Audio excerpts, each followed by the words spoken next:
Hello, everybody. Welcome to Edmonton, I guess, for me. We've had a busy week. Lots of you guys may have seen the video that we put out yesterday where the guy brought a bullet in my store and said, hey, this is for Mitch. Actually caught him. He's being charged. So, yeah, I had 50 at least calls yesterday from people in my area telling me I know who that guy is. So as a consequence to that, the police have a hold of him. He went to Lloydminster yesterday and said, hey, there's a misunderstanding.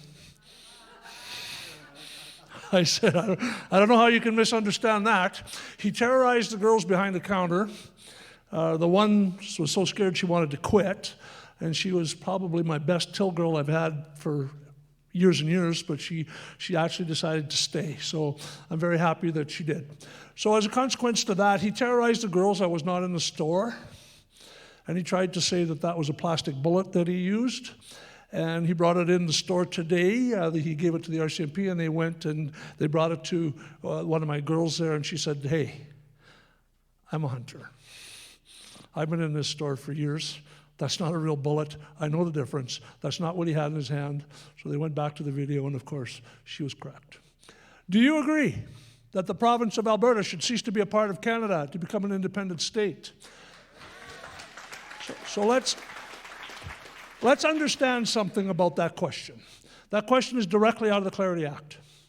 We already had a question that was, they refused, basically. So we took that question right out of the Clarity Act. That does not mean become a 51st state. All right?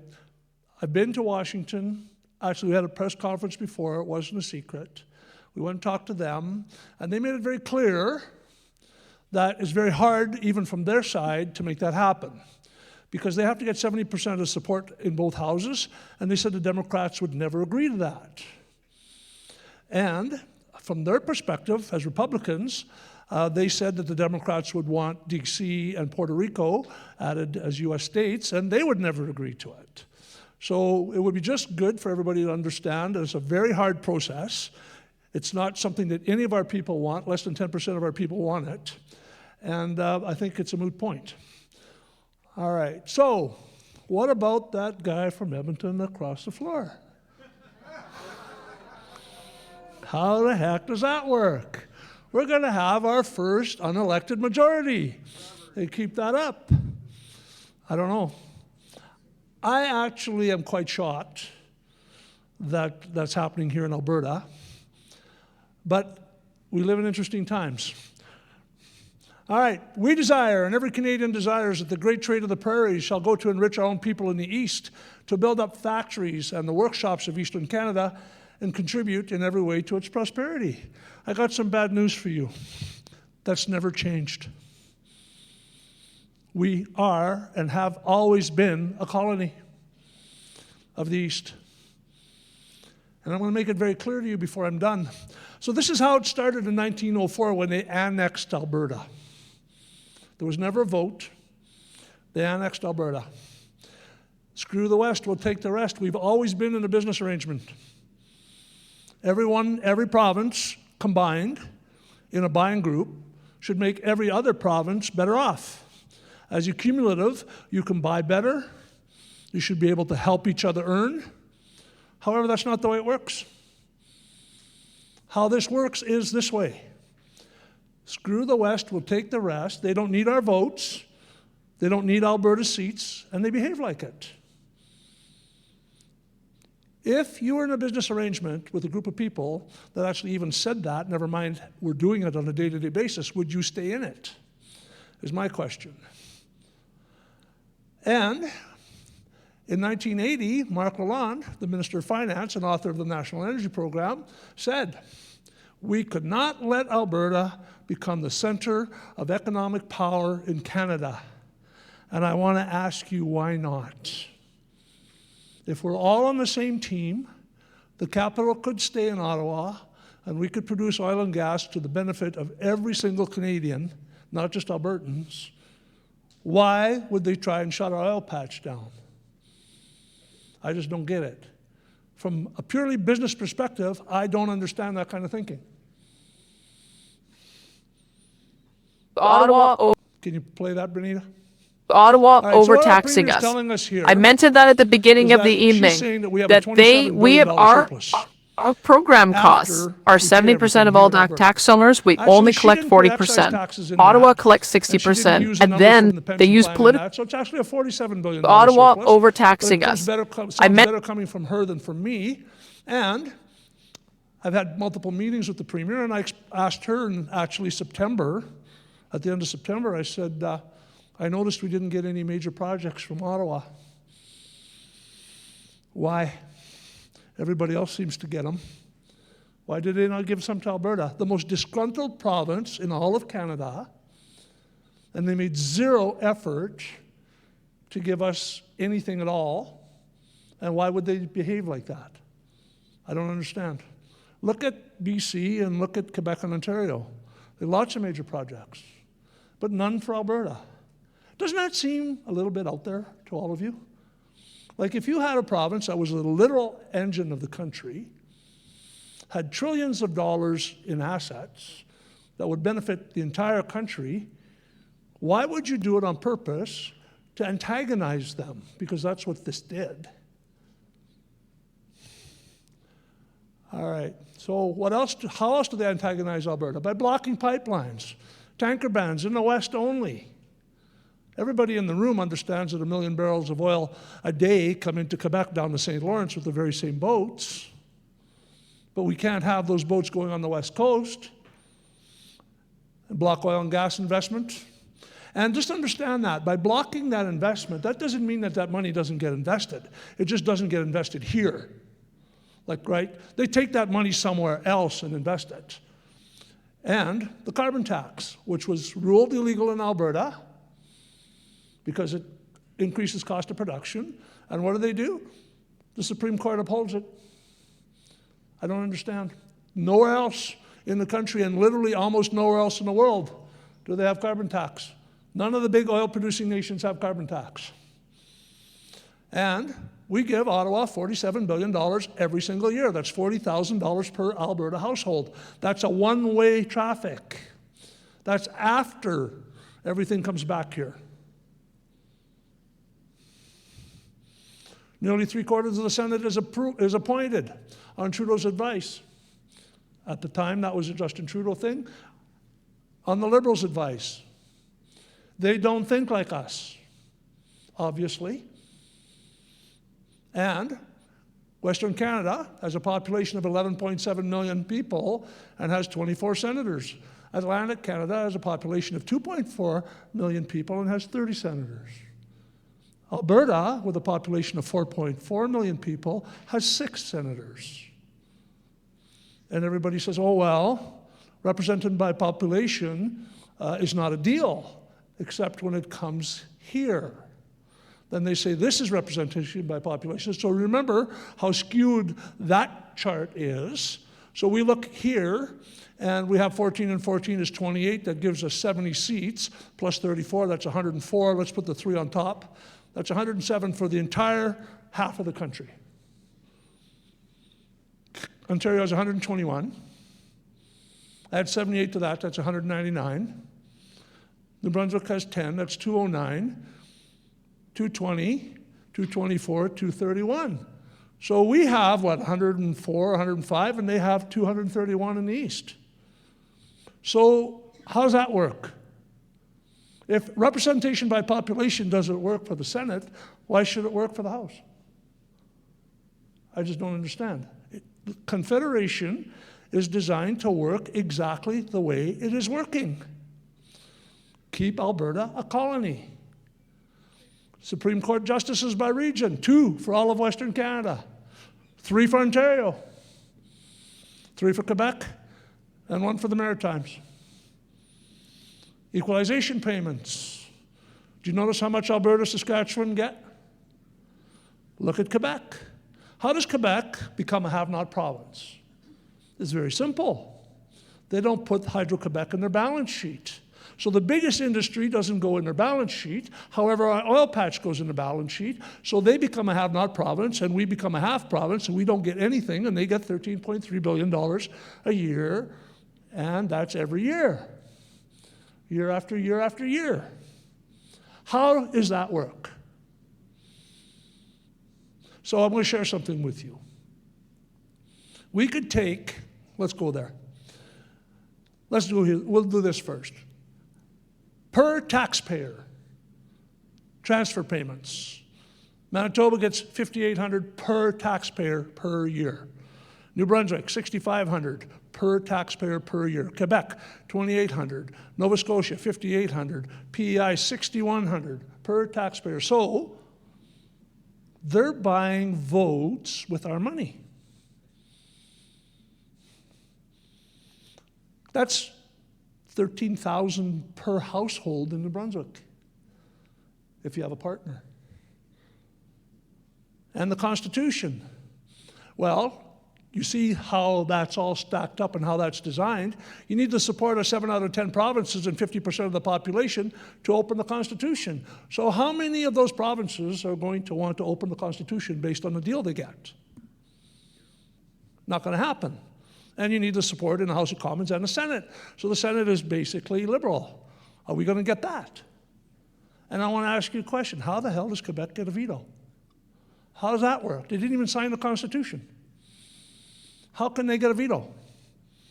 And then we need approval by the PMO-appointed Supreme Court. So our Premier said in our questions, our 9 questions that we're going to do on October 19th, that we're going to open the Constitution. It's impossible. Hasn't happened in 120 years. It will never happen. It's a distraction. And I'm not going to rag on Danielle, just so you know. We've got an ability to collect our signatures and we've got an ability to have a vote. That's all we could have ever asked for. All the rest is distraction. All right, Canada Pension, let's see how that works. Look who overpays. Is anybody close? Alberta overpays in every single program. EI, we overpay by $1.5 to $2 billion a year. Canada Pension, we've overpaid by $53 billion. Everybody else except for BC is a net taker. Alberta is by far the biggest contributor. Why is that? Because we work more. Our kids work 40, 50, 60 hours a week. People that work in car plants in Ontario work 36 hours a week, but guess what? At the end, everybody gets the same pension. So, Mr. Kinney, before he was fired, he commissioned the LifeWorks report. Bill Morneau, Finance Minister of Canada, helped build that report. And what does that report say? That report says, and I want you to understand something before I go there. We contribute $9 billion a year. Our workers pay CPP $9 billion a year. Our seniors collect $6 billion, right? So there's a $3 billion overage. Ontario, in the CPP Act, back in the 60s, said, you know what? We don't want to pay more than our share. So if that's the case, we want that overage put into a fund just for us, plus interest accrued, that we can call on that fund at any time we choose.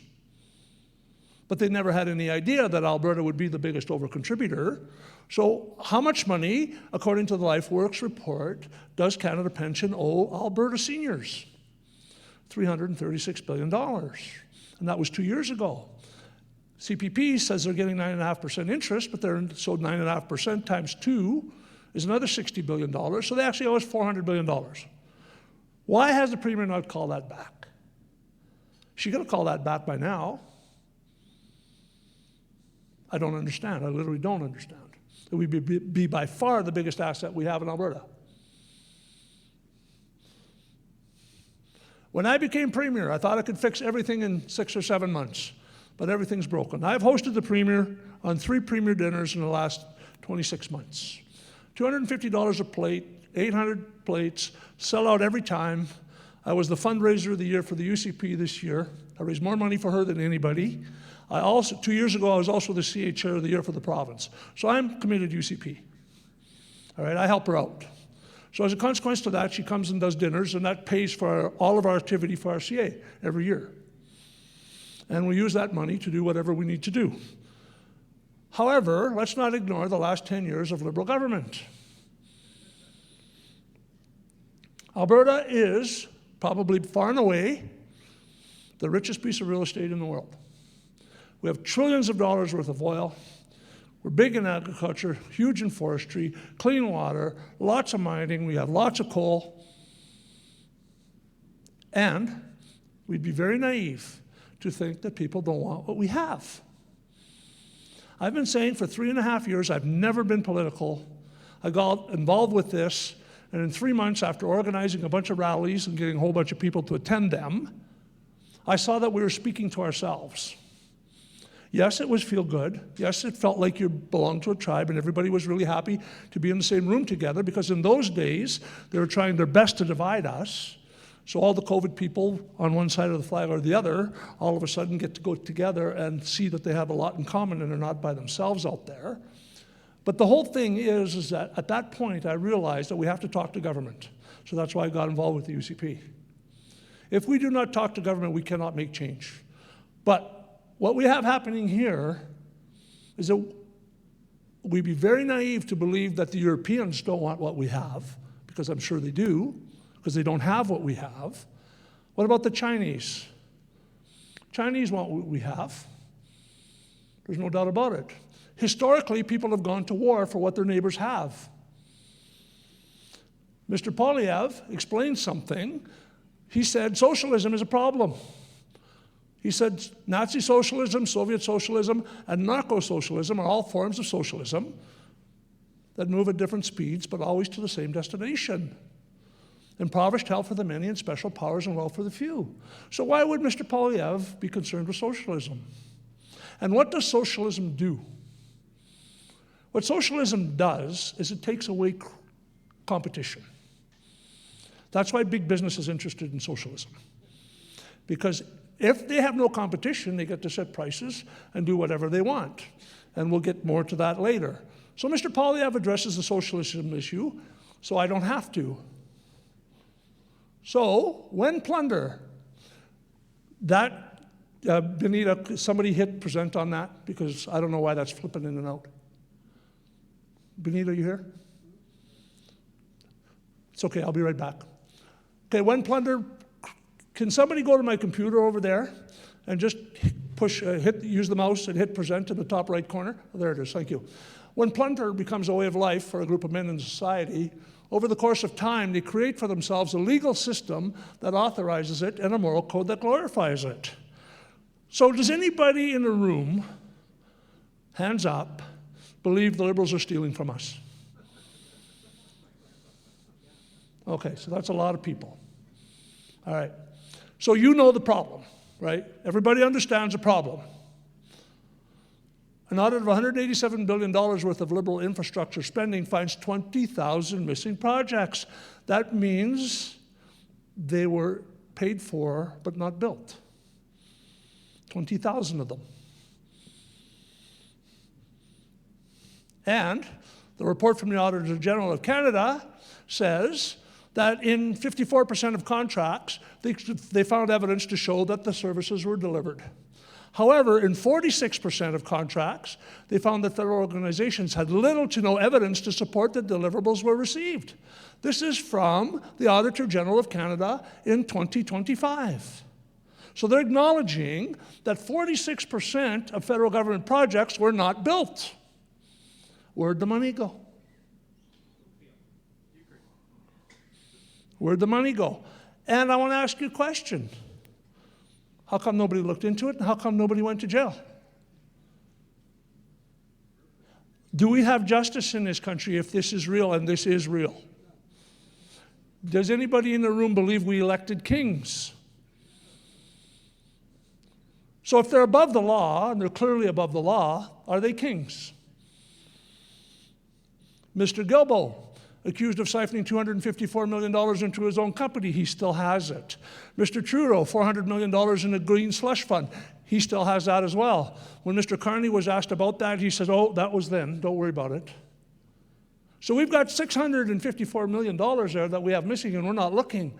$250 million for a vaccine factory that never produced a vaccine. We're at $1 billion. Does anybody in the room remember when that federal MP had to resign over ordering a $16 glass of orange juice? That's how far we've come in 10 years. How many ethics violations does Mr. Trudeau have? 82. Those are all crimes. An ethics violation is a crime. And when you catch them, Rifcan was a $75 million scandal. What did they do? The judge sealed it for 75 years. What's that all about? So the judiciary is in on it too. How can Alberta negotiate with those people? They're criminals. Plain and simple. How come nobody's looking into any of that? Because they don't want you to know. Mr. Trudeau spent $11,000 million on overseas gender programs. Does anybody believe that? Does anybody believe that he spent $11 billion on overseas gender programs? Well, let me share with you something that I'm not sure, but I think this may happen. He would go to the president of a country and he'd say, you know what, I'll give you $1 billion, give me $900 million back. And what do you think would happen? That's money laundering, is what that's called. It's out of the country and they can't find it. But you know what? I want you to understand something. That's borrowed money, right? That money's borrowed money because you're running deficit budgets every single year. So you're going to pay interest on that money, and I want you to understand something. Who the heck are we paying the interest to? They write a number on a piece of paper, and I don't know the answer to that. I'm just asking you. I got a feeling I might know. But why are we paying interest on that money? Foreign interference is the greatest strategic threat facing Canada, says CSIS. That's our FBI. So what are they interfering in? Elections. Trudeau must reveal which 11 federal candidates China reportedly aided. Has he done that? Did he do that? Of course he didn't do that. Why? Because they were all liberals. Right? And if that's the case, and this is what he said, and I remember him clearly saying it, well, it didn't affect the outcome of the election anyway. But how do you know? Because they did it before the results were in, right? He won the clearest majority with like 35% public support. You remember that? You have to have some pretty well-placed votes to win a national election with less than 40% support. But he couldn't find these people, or he wasn't interested, so I found one for him. This is Nancy Ng. She's a cabinet minister. She had a failed subsidy program that gave away more than $130 million on the promise of promoting business startups. It never happened. And they're asking her, where's the money? And she said, I don't know. She never went to jail. And 120,000 mail-in ballots were uncounted. Do you remember how close that last election was? This is the last election. Do you remember how close that election was? Some seats were like one vote. But they don't care about election integrity. So what does that do to our system? If we do not believe that we have integral elections, do you have any faith in the system at all? And I want to ask you a question. Will we ever win another government if these people are controlling it? The RCMP are aware of over 4,000 organized crime groups operating in Canada. Well, that's funny that they should talk about that, because look what happened in Mexico this week. They took out a crime boss. Those are 4,000 organized crime groups with a head and a boss here in Canada. How come? Because we have no money laundering and racketeering laws here. And we also have very porous borders, so they can move their stuff in and out of the country. Canada's become one of the biggest fentanyl-producing places in the world. Mr. Eby checks 1% of the cargo that comes into the Port of Vancouver and the Port of Prince Rupert. So as a consequence to that, the door is wide open for fentanyl production. In Fox Creek, Alberta, they found 7,600 kilograms of chemicals used in making fentanyl. 7,600 kilograms. 15,000 pounds, just about 8 tons of chemical to make fentanyl, which apparently Fentanyl the size of a piece of salt out of a salt shaker could kill you. So how much fentanyl can they make with that much chemical? And it's obviously a problem with the Americans. When we went there and have a discussion with them, one of the biggest concerns they have was their northern border and drugs. Well, let's go back. We're a little quick there. And according to StatsCan, child sexual abuse, human trafficking, extortion, and child pornography have increased exponentially, and that's Stats Canada, in the last 10 years. All of those things are organized by organized criminals. Identity theft, firearms crimes. We'll get to that in a minute. Mr. Crime the biggest security threat in April of 2025 that the biggest enemy to Canada. Okay, well, let's back that up. Let's try that again. I just want to hear him say it. Can you move me forward? One more? Thank you. I think the biggest security threat to Canada is China. We're heartened by the leadership of President Xi Jinping and the speed with which our relationship has progressed in recent months. And I believe the progress that we have made in the partnership sets us up well for the new world order. Months. We went from China's our biggest enemy to now we're going to get into a partnership and we're going to change our entire political system. And finally, we are creating a new category for skilled military recruits to attract highly skilled foreign military applicants. Eligible recruits with a job offer from the Canadian Armed Forces, including doctors, nurses, pilots. All right, back up. All right, so here's where it all starts.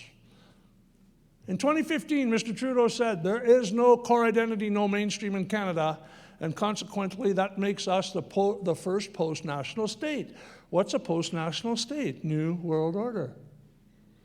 2015. Right? Do you believe that Albertans have no core identity? We're hardworking, we're industrious, we're producers, we're intelligent, we're capable, and we work hard. We work more than anybody in Canada. That's a core identity. We're proud of what we do. We're proud of our jobs. In 1954, there was a statute in the Criminal Code of Canada that said it was illegal for media to lie to the public. However, in 2019, Bill C-39 was voted on and passed in Parliament to remove it. So it's legal for them to lie to you. So why do they want to lie to you, is my question. They're supposed to be on our side. Lying to you shouldn't even occur to them. This slide gets me in trouble.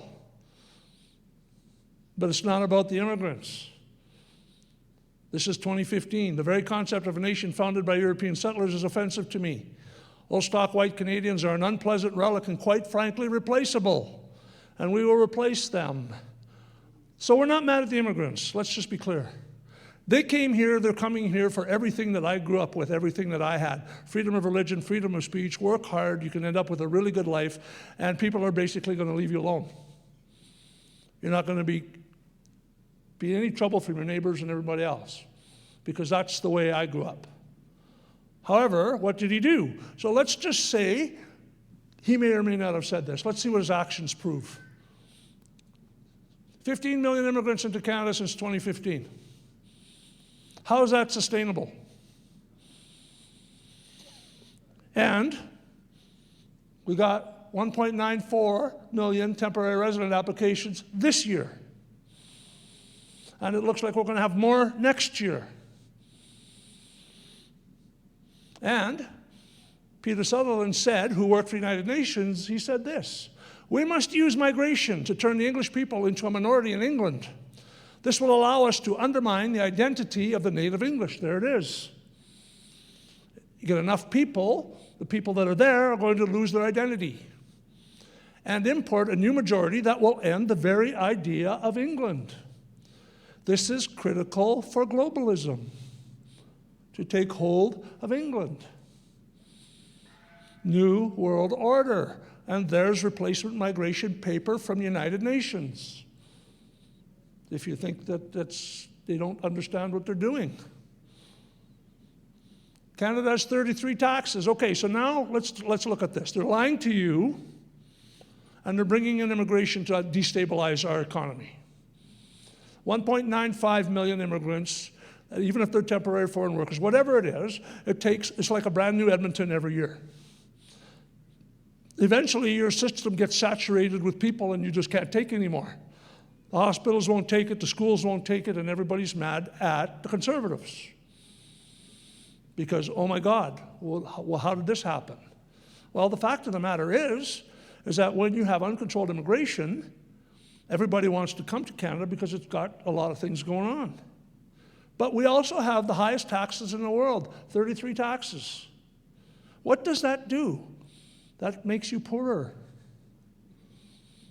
They know that. They're going to hollow out the middle class by making you pay 43% tax, 43 to 53%. What does that effectively do to you? It effectively enslaves you to your jobs so you can afford to eat. It does something else that's very critical that goes back to the last slide. It's very hard for you to afford to have 3 or 4 or 5 kids. So that it effectively plays into that other thing, the replacement migration thing. You need 2 incomes to have children. When I was a young person, it was very common for young people to get married and for the women to have children, and the guy holding a regular job, say, let's plumber, electrician, could afford to go to work and could afford to pay for the wife to stay home so they could raise their families. That is not in their plan. And here they are: carbon tax, personal income tax, corporate income tax, GST, excise taxes on fuel, alcohol, tobacco, cannabis, everything else, customs duties, air travelers tax, luxury tax, provincial territorial tax, capital gains, land transfer, media tax, regulation tax, CPP tax, business tax, estate tax. Look into the estate tax. You can't even give it to your kids. They charge you 50 to 60 to 75% on estate tax. And inflation. Every year, they print more money than they need. Every year, government expands. As a consequence to that, they need to print more money. Mr. Trudeau in 2021 printed $328 billion. Mr. Trudeau spent more money than all previous Canadian prime ministers combined in his tenure. $328 billion without an audit. How does that work? So this is what happens with inflation. If you double the effective money supply, the money that you have goes in half. So for example, let me be clear here. Everybody's bought groceries. Everybody sees a $100 bag of groceries used to cost $50. But let's use an example from my store. A box of Remington Corlock 30-06 ammo that was $29.99 for 20 years is now $65. So the same box of ammo does the same, unchanged, now costs you 60 or 65 bucks. Used to cost you $29.99. So if you multiply that by everything, you understand that it costs a lot more to live. So what we've got going on now, we've got inflation, we've got replacement migration, they've changed, they're lying to you, and they're taxing the hell out of you. And I guess they're not interested in allowing you to pay it back because they cap oil production. So they borrow all this money year after year after year, and they don't want you to pay it back. They took the cap off of oil production. Guess what they just did? They signed that memorandum of understanding with our premier and increased the carbon tax 6-fold. So they just moved it over, right? They just took it from one place to the other. And if you were in a business relationship and you had just borrowed a bunch of money to expand your business, you would have to find a way to pay it back.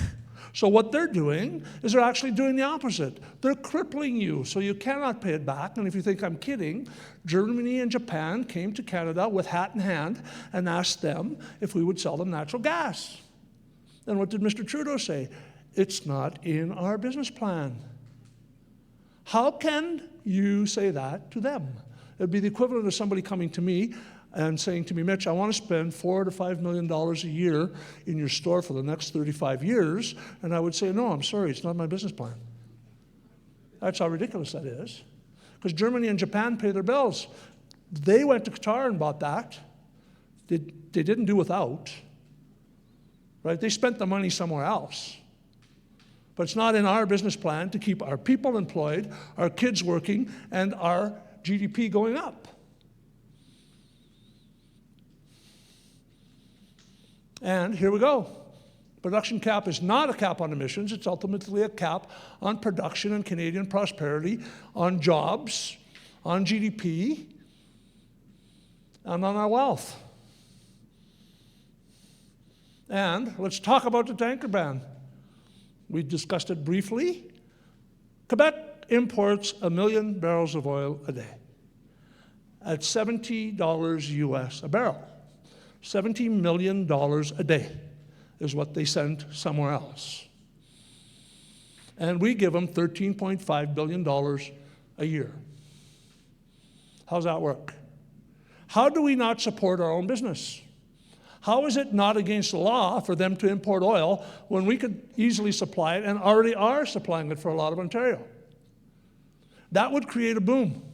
We would have a built-in customer, we would have stability, we could sell it at the same price that they're selling it at over there, be no problem. We could put our own people to work to produce our own oil to make us better off, and that's not a deal. How's that work? How does that work that they ban these boats on the West Coast, but they go down to St. Lawrence every day? And it's not about pollution, because Montreal dumps its sewage directly into the St. Lawrence without treatment. So it's not that, right? So they're not worried about the environment, because even if that boat sinks, I got a really funny story for you. Most people won't believe this, but neither did I, but I know it's true. I have a friend who works in the oil reclamation business, all right? He was telling me one day that he had a pipe burst and oil basically covered a half of a tree farm. Half of the tree farm. One half had oil all over the ground, and they stopped it, and then the other half, it never went there. So he went and talked, this is a tree farmer, he went to talk to the tree farmer, and he said, sir, do you want me to take that oil off the ground? And he said, well, of course I do. He said, but sir, I want you to understand something. That oil is the best fertilizer there is. He said, your crop will grow exponentially compared to the other side. And he showed me pictures. 2 years later, the trees on the oil side were twice as high as the trees on the other side. Little known fact about oil. How about that? Also, I go fishing in the Richardson River, which is north of Fort McMurray. You can reach into the bank and grab the oil. It's in the sand. You can literally reach it and pull it out. Best eating fish, not toxic, water's crystal clear. Just saying, FYI. That's the eye test. And this is all based on this. The carbon taxes cost Canadians billions of dollars over 5 years, hurting the economy while reducing CO2 emissions by 11.9 gigatons. China produces 11.9 gigatons of CO2 every day and a half, and the coal comes from here. Right? The only port in North America that ships coal is Vancouver. And I want to ask you a question. Do you believe that it's possible that they're using the fact that it's dirty to get our coal at a better price? 100%. And does that CO2 stay over top of China? Blows all over the place. So they're not taking it very seriously. They don't pay carbon tax, by the way. And neither does the USA, neither does China, neither does Russia, neither does Qatar, neither does Saudi Arabia, neither does Venezuela. Nobody pays it but us. How come we're the only one with the carbon tax? Because they want to keep our oil in the ground. Why? The demand for oil is going up every year. These are the countries, back one. These are the countries that pay carbon tax. None of those big oil-producing countries are there. None of the big emitters are there. Alberta produces 4.6 million barrels of oil a day. We're $100 billion in debt. Norway produces 2.1 million barrels of oil a day, and they have a $1.95 US trillion oil fund. How does that work? Where's the money? They produce half as much as us, and they have $2 trillion, which would run the entire economy of the entire country of Canada. And nobody would have to pay 1 penny tax. How does this work? Where is the money?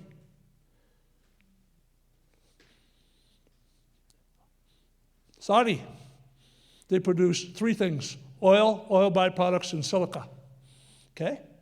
We produce oil, forestry, coal, hydroelectric, natural gas, fisheries, diamond, copper, nickel, iron ore, aluminum, silver, uranium, clean water, major agriculture, major forestry, that's up on the top. We have a $2.1 trillion debt. They're $260 billion in debt. They pay no personal income tax. We pay 40%. They pay no sales tax. We pay 13%. They get a monthly check from the government, oil check, and they have free health care. How does that work? And we are number 1 in the world in production of uranium, potash, second in nickel, third in oil, fifth in gold, and first in fresh water, and we're not even talking about forestry. There's 600 billion trees in the boreal forest north of here, and if you've ever flown over it, you can see it. I've been fishing all over the north, and I'm going to tell you something.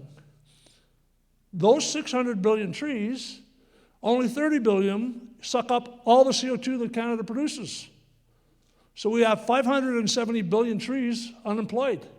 And not only that, those trees don't suck up as much CO2 as the grasslands south of here. We're a carbon sink. But yet they're shutting our entire world down based on that carbon lie. 88% of our trade goes south. We're already landlocked.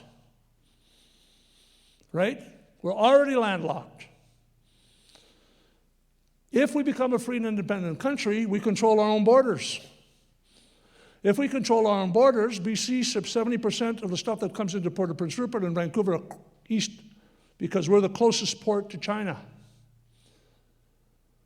How hard would it be for us to say to BC, your trains stop at the border unless you allow us to ship our product through BC? We could twin TMX.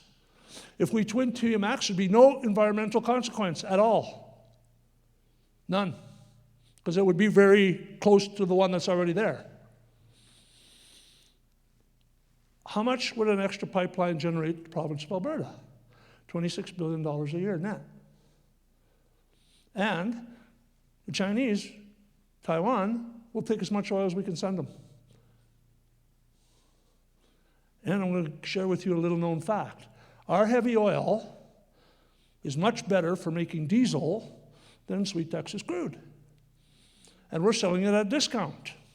Why is that? Because we have to, based on the arrangements that Ottawa's made for us. It's like the old business adage. The good news is I sold $1 million worth of stuff. The bad news is I didn't make any money, right? And that's what's going on here. There's internal deals going on with all these. You know what the differential is?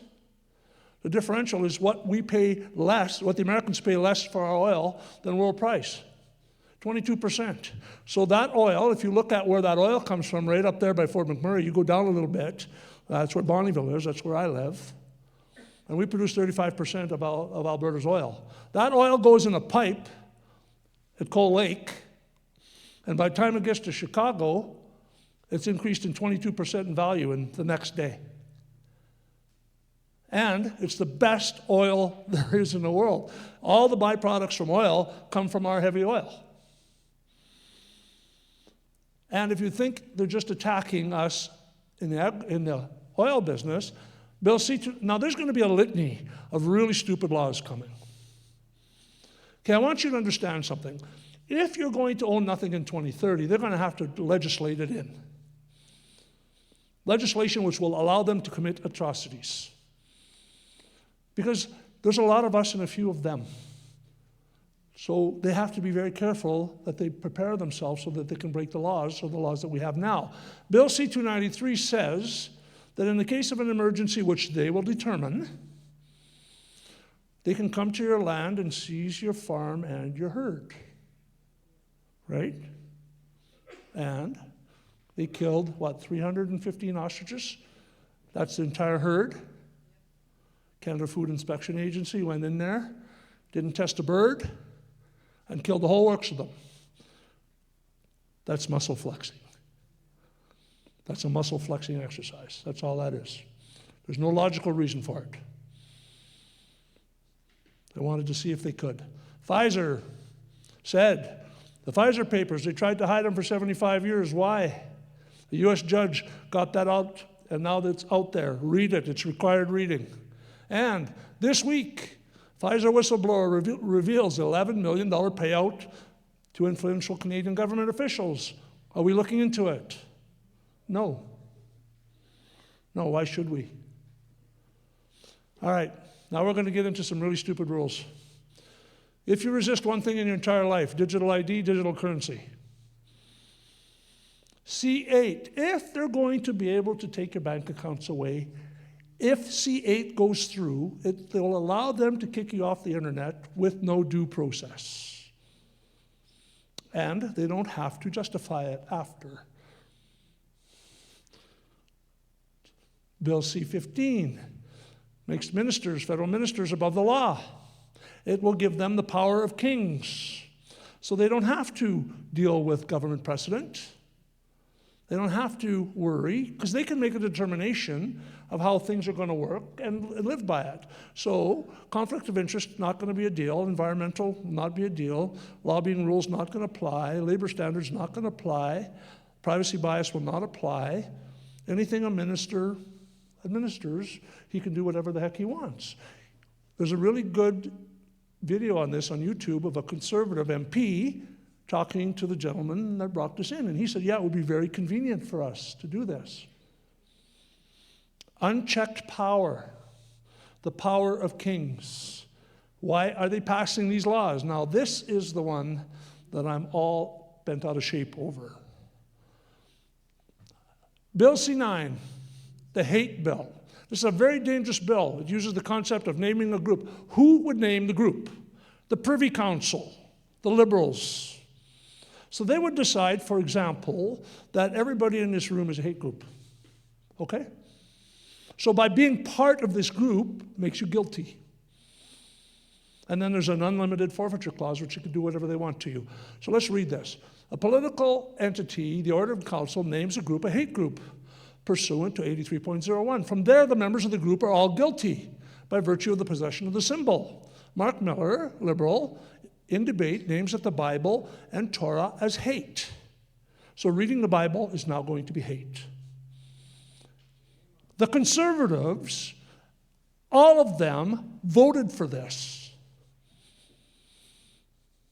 They didn't stand up. They didn't say, no, we don't agree with this. No, this is unchecked power. This is ridiculous. No, they didn't. So it's going to be my job to call them out, and I'm going to be on it first thing tomorrow. There's no religious defense. It means the group is Christians, Torah Jews, and because he said other religious texts, that means the Quran. They're not fussy. They don't care which religion they're attacking. They want to attack them all. How many churches have been burnt in Canada in the last number of years? Say 600. 600. And if that's not true, blame Leighton Gray. And I believe it's true. This enables the government to target the religious individuals as part of the group. This is exceptionally evil, broad, and typical only of communist countries. So how could this possibly go wrong? Now, this is the part that I find is amazing. There's an unlimited forfeiture clause. So what is it? Whatever they determine it to be. So first of all, the Privy Council is telling you that you're part of this group, and then they get to determine whatever the punishment is. So is it your house? Is it your bank account? Is it your life? You are the person by which the means of the offense was committed. So just by being part of the group. Why are the Christian churches not going ballistic over this? I don't know. There is the most problematic forfeiture clause ever written. What happens next is this. Now you interpret this. Listen to this. May, in addition to any other punishment imposed, be ordered by the presiding provincial court judge or judge to be forfeited to His Majesty in right of the province in which that person is convicted for disposal. What does that mean? That disposal mean moving you out of the country, moving you out of your house, or getting rid of you? But my question is this. How can that be that open-ended? How come there's not definitions wrapped all around that? Has it ever happened anywhere in the world where they picked a religious group and disposed of them? And are we naive enough to believe that just because we live here, that couldn't happen to us? If they're not thinking of doing this, what the hell is this all about? Right? What is this all about? We don't need that. Do we have hate crimes as problems here in this country? Very minimally.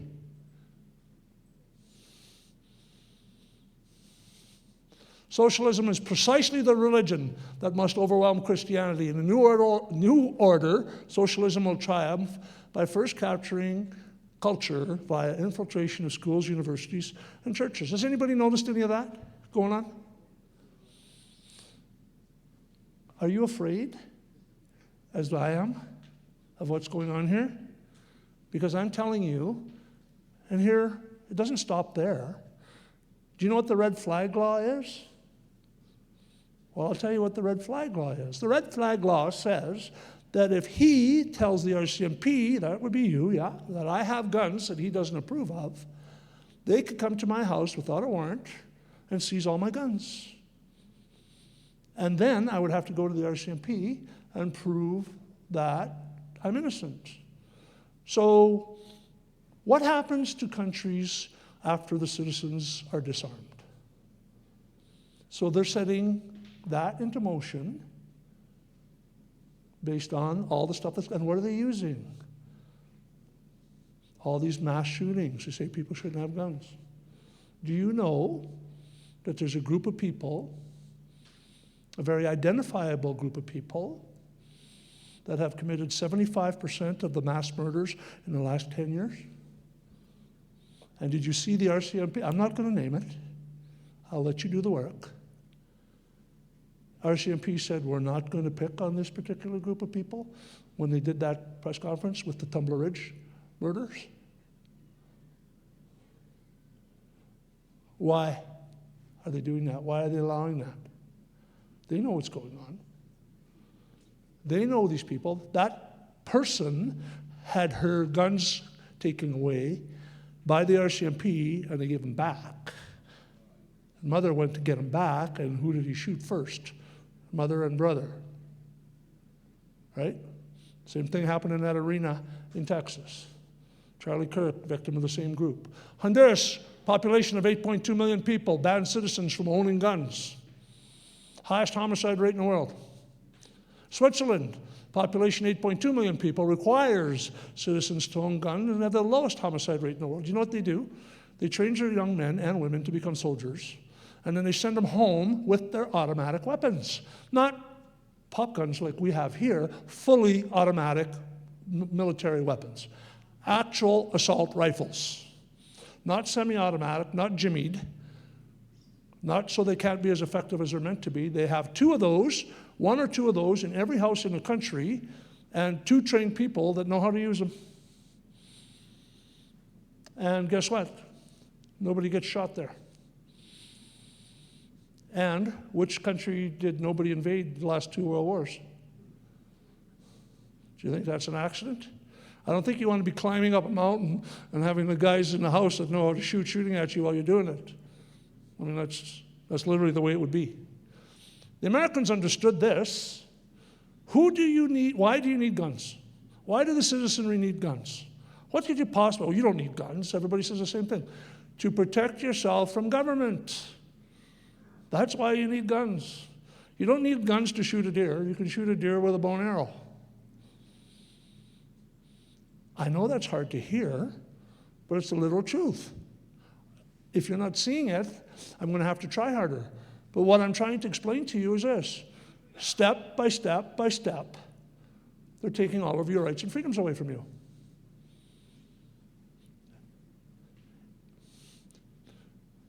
And we got the lowest GDP in the industrialized world. There is absolutely no way that we can have a 1.4% growth domestic product in 10 years unless you try here. You have to try to do that. There's no other way you can do that here in this country. They consciously suppress our economy. Ireland has 40% GDP growth in the last 10 years. What's Ireland got compared to Canada?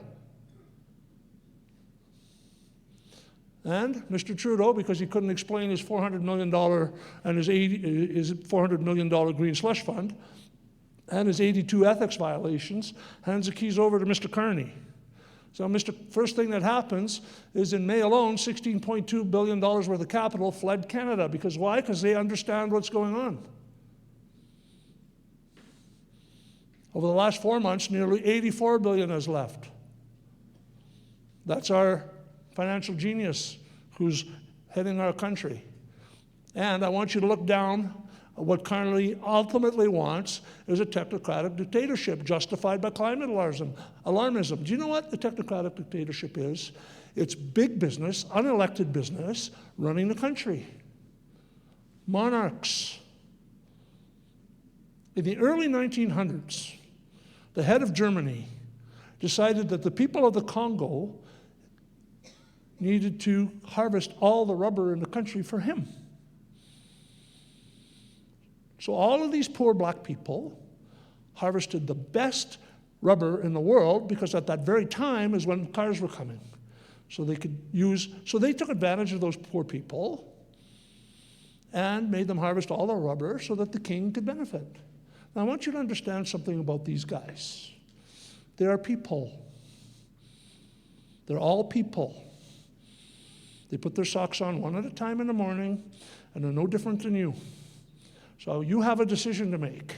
You have to understand that do you want them to have everything that you produce or 50% of it? So they're taking you and they're saying to you, well, I want you to go to work and you can give me half of what you earn. No matter what you do, you just got to give me half. If you don't give me half, I'll put you in jail. That's what they're doing to you. And that's exactly what they're doing to you, I guarantee it. So he wants a technocratic dictatorship, big business running the whole country like it's their own business, and all of you like you're their employees. And is that happening? Well, we talked about an industrial carbon tax, 6 times carbon tax, which is going to increase the price of production of a barrel of oil from $6 to $10 a barrel. And on top of that, the deal that our Premier signed, that memorandum of understanding, we have to have pathways, which is the right to be able to produce oil. We have to pay that price. That's going to cost us $20 to $50 billion to take CO2 out of the air, liquefy it, put it into the ground, very toxic. If it comes out, and they don't know where it's going, they're just injecting it into the ground, it increases production in oil wells. But what else does it do? If it comes up, it'll kill everybody in this room in minutes. That's how toxic it is. And why? Why do we need carbon-sucking machines in Alberta? We don't. It's nonsense. And our economy shrunk by 0.3%. He's doing it on purpose. He understands what he's doing. He's done this before in other countries. And he pumps $33 billion into bureaucracy. Why wouldn't he build us, just for example, let's a stupid example, take that $33 billion and build us a pipeline that would produce $26 billion a year for us every year for the next 50 years.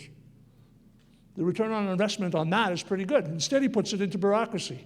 What do? Nothing. What they do is it's equivalent, if you have a housekeeper in your house, and then you hire 5 more, your house doesn't get much cleaner, and you haven't accomplished anything, you just increased your wages 5-fold. That's what bureaucracy is. They don't produce anything. They don't build oil. They don't raise cows. They don't put crop in the ground. They don't do what you do. He knows that. 103 conflicts of interest in 8 months. A conflict of interest for him is if he actually benefits or profits from business as Prime Minister of Canada that he owns. That's always been a crime in this country. 103 in 8 months. Carney has secured 42 contracts since becoming Prime Minister. All have been with Brookfield. That's his company. He pledged $4.3 billion to the Ukraine at the G7. 2 days later, Brookfield got a contract for $4.3 billion to rebuild the Ukraine. How's that work? Could you imagine the price? The price doesn't matter. The profit margin would be huge, because if you're not having to bid on it, there's no limit. That's what monopolies do. Got a story for you. See that maid thing down there? All right, we're the highest, we kill more people per capita than anybody in the world with assisted suicide. So I have a gentleman, a friend, who came to me 3, 4, 5 days ago, and he's a very hardcore Christian. You wouldn't know it because he doesn't broadcast it, but he helps people. He helps a former gang guy and helping him get his life in order. This guy's 50 years old, was in a gang till he was 35, got out of it, and has now got a business where he's growing legal marijuana. So he had a visit from a guy, went to his house, and said, I want 30% of that. And he said, no, not given it to you. So he promptly went to the RCMP and said, look, this guy's just trying to extort me. So it didn't work. So the next day, 7 guys knock on his door with baseball bats and pipes. So he saw this. He had an axe up on his wall, and he took the axe, and as they were coming at him, he swung the axe at this guy. The guy put his hand up, and he basically cut his wrist off. Okay? And then he proceeded to get a real good licking from the other guys. So after he managed to get up, this is in Bonnyville. This happened like last week. He managed to get up and grab his SKS, which is a rifle. And everybody started to run away because they didn't want to get shot. And he did shoot at them and put 4 bullets into their car. And then he called my buddy. And my buddy went over there, and he said there was blood all over the place as the guy got his arm cut off. And he took this guy and brought him to the hospital. And understand this, he got beat up bad. He was hit in the head with baseball bats, he was hit with pipes. And all the way to the hospital, what is he thinking? I'm too old to go to jail. I don't want to go to jail, I won't survive it. And I didn't cause any of this. They came to my house, but I don't have a gun license. All right? So he gets into the hospital. He's got a concussion. And what happens in the hospital? The doctor offers him maid. No lie. He offers him maid. So I got an update today. Those 7 guys that came to his house have not been charged, and neither has he. So I just wanted to know that leader, that gangbanger that lost half of his arm, that's still running around there, how's that going to work out for the guy that cut it off? That's where we are today. UBI, $93 billion a year. If in the Liberal government want to say, as a 16-year-old, you can vote. As a 17-year-old, you will get $2,000 a month guaranteed income. If they do that to seniors, what do you think will happen to the pension fund? They won't need it. They're going to say, hey, you don't need a pension fund, we're going to give you a raise, guaranteed UBI. But the problem is that can't last. Every communist country ever, that's their big deal. The Russians said, land, bread, and peace, and handouts, ended with gulags and 20 million dead. Mao said the Great Leap Forward, Iron Rice Bowl, guaranteed income, 45 million starved.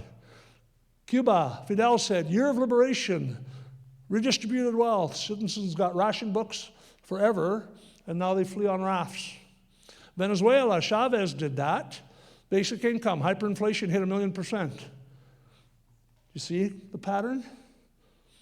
Every single time the government becomes the only employer, banker, and food source, the emergency conditions never expire. So we have a corruption problem. And we don't know the half of it. I really believe that's accurate.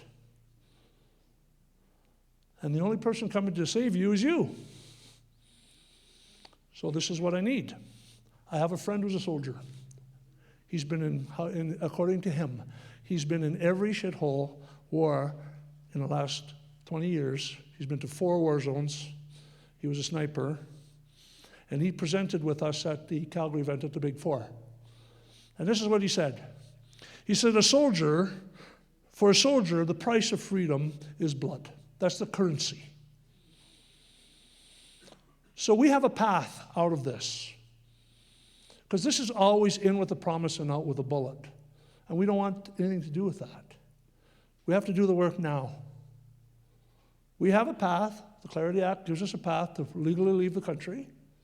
And I think if we don't take the advantage to do it, we'll never get the chance to do it again. Because they don't want to lose $47 billion a year net income.